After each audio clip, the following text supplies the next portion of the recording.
Hey YouTube, how's it going you guys? Epic here with another tutorial for you guys on the touchdown rise swing through Cork dismount.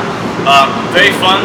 We'll show you guys progression, how to do it, and ways to work your way to feeling more confidence doing it, and overall it's a very fun move. Like I have here, I have like a nice, decent long runway. I'm not going to use the whole runway, all you really need is about a couple of feet of space, but it really depends on the amount of control you have over your rise, or at least your touchdown rise. You can't do it out of a rise, I just prefer to do it out of a touchdown rise because you have that much more control. And if you want to get fancy with it and do it just straight from a rise, then by all means do so. If you don't have your rise, or at least a tornado kick, this is going to be very hard for you. You can also do this out of a Gumby, but it's really up to you guys. Find whatever works best for you guys. So let me demonstrate it once and we'll go through breaking it down. So that's the touchdown rise swing through Cork dismount. The reason it's called a dismount is because you're doing it off of something, and you use the tricking movements, but you're doing free running because you're going off of a ledge. But ignoring all that nonsense, basically, touchdown rise, you plant that foot on the very edge, not on the edge where your feet are hanging off. You want to play it nice and firm because you gotta still send your momentum backwards, but also up high enough. So if you understand the full twist, this is gonna help. If you understand the rise, touchdown rise, or at least a Gumby, this will help a lot too. So here's how you progress into it. You start by judging your distance. And that's going to be the hardest part, is judging your distance, knowing how far you need to start away from it. So the way I do is, you can start here, touchdown rise that way, or you can start on the other side and just do a basic cartwheel. Wherever that first foot plants, that's where you're going to kind of land, so you want to start from that area. And like I said, you got to be really good at judging your distance, so play with it a little bit before you actually go into the full movement. Also, on that rise motion, a good way to practice distance is by giving yourself like enough floor space and think about, okay, I'm going to take up like 10 feet, and the next time you go, I'm going to take up only 3 feet. So let's say if I'm going to take up a lot of space, I start from here, I touchdown rise, and I get a lot of distance. But then let's say I want to challenge myself and try and do it in a very short space. So instead of taking a wide step and shooting yourself outwards, you actually focus on just planting that foot right here and getting used to that little lift and that really sweet spot lift and push kind of thing, and you do it kind of in place. So you're here, you just go, and that way you're not taking as much space. When you play with that, judging your distance on there is going to be a lot easier, because when you have that little short part down, it's going to make it that much easier when it comes to actually drilling it, because you're going to be more confident over time by knowing how to do it, the takeoff in a shorter space. Try to do it in a straight line, because with something like this, it's easier because it's a wider space, but you want to train yourself to where you can do it on almost any kind of surface. Now the bigger the surface is, the better you'll be, because you have that much more space to play with. But when it's really tight, you gotta really make sure you have control as to send your momentum straight forward in that rise. So when you come out straight forward. Otherwise you're gonna go off to the side, and you're not playing your hand the right way. So try to figure out how to control the touchdown rise, cartwheel, or Gumby motion. After that, you just follow through with doing the actual motion.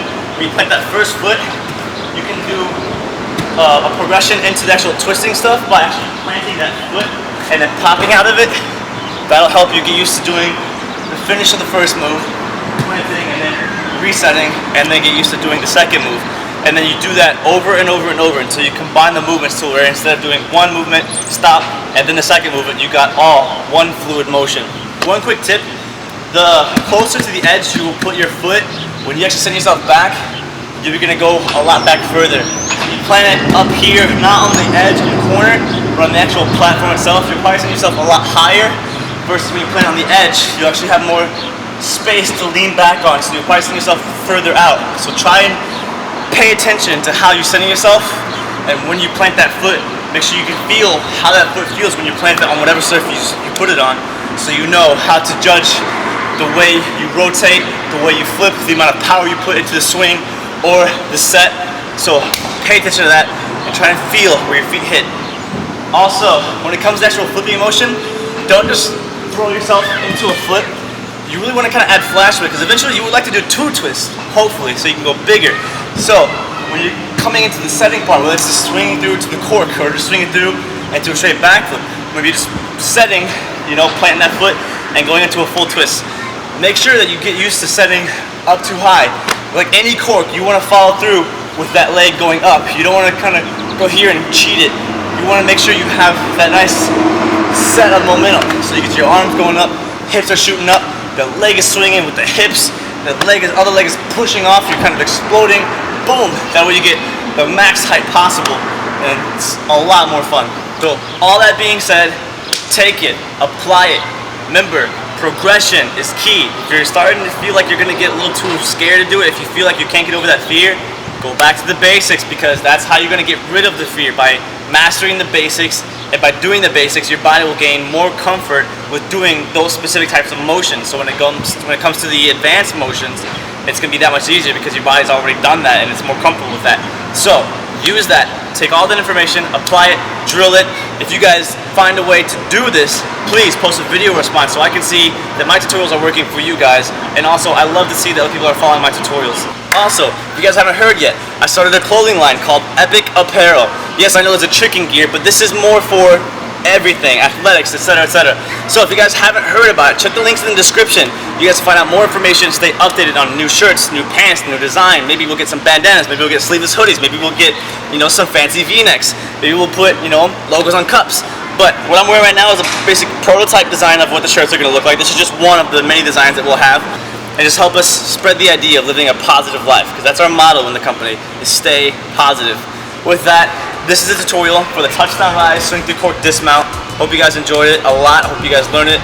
Remember to post your video responses and take great care. Stay positive.